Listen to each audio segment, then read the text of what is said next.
गंगा किनारे बसे छोटे से गांव में भोला नाम का एक गरीब आदमी रहता था। भोला की जिंदगी संघर्षों से भरी थी। वह बचपन से ही मेहनत करता आ रहा था, लेकिन गरीबी उसका साथ नहीं छोड़ रही थी। उसके माता पिता खेतों में मजदूरी करते थे और जब वह भी उन्हीं की तरह मजदूरी करने लगा।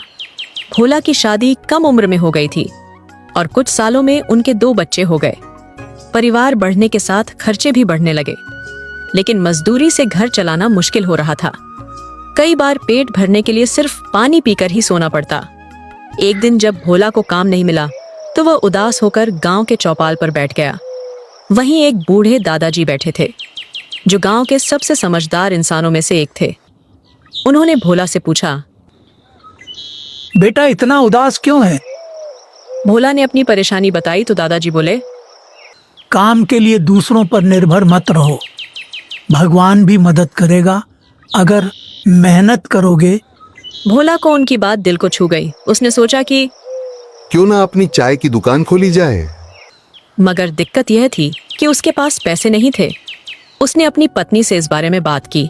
विमला ने अपने बचाए हुए कुछ पैसे भोला को दिए और गांव के एक दोस्त से उसने थोड़ा और उधार लिया। भोला ने गांव के चौपाल के पास एक पुराना लकड़ी का ठेला खरीदा और चाय बनाने का सामान जुटाया। पहले ही दिन उसने बड़ी मेहनत से चाय बनाई और राहगीरों को पिलाई। शुरुआत में ग्राहक कम आए, लेकिन उसकी चाय की खुशबू और स्वाद धीरे धीरे लोगों को आकर्षित करने लगी। कुछ ही महीनों में भोला की चाय की दुकान मशहूर हो गई। गांव के लोग, किसान मजदूर, स्कूल के बच्चे सब उसकी दुकान पर आने लगे। भोला हर ग्राहक से प्यार से बात करता और उन्हें चाय के साथ अपनापन भी परोस। हालांकि सफलता इतनी आसान नहीं थी। कई बार पुलिस वाले उससे दुकान हटाने को कहते, तो कभी गांव के बड़े लोग उसे तंग करते, लेकिन भोला ने हार नहीं मानी। उसने धीरे धीरे पैसे बचाए और पक्की दुकान बनाने की सोची। कुछ सालों बाद भोला ने अपनी छोटी सी पक्की दुकान बना ली। अब उसकी दुकान पर बिस्कुट, समोसे और ब्रेड पकड़े भी मिलने लगे। उसका परिवार खुशहाल हो गया।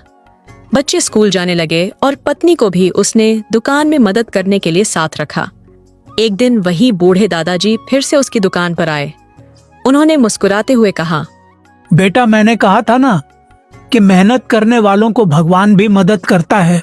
भोला ने कहा, दादाजी आपकी बात ने मेरी जिंदगी बदल दी। अगर इंसान ठान ले तो कोई भी गरीबी उसे रोक नहीं सकती। भोला की कहानी हमें यह सिखाती है कि जिंदगी में कितनी भी मुश्किलें आए, अगर हम मेहनत, धैर्य और आत्मनिर्भरता के साथ आगे बढ़े तो सफलता जरूर मिलेगी। एक छोटे से गांव में सोहन नाम का एक किसान रहता था। उसके पास एक छोटा सा खेत था जिसमें वह अपनी पत्नी गीता के साथ मिलकर खेती करता था। उनके एक बच्चे थे, सोहन। दिन रात मेहनत करता था, लेकिन उनकी मेहनत का फल कभी अच्छा नहीं निकलता था। बारिश कम होती थी तो सूखा पड़ जाता था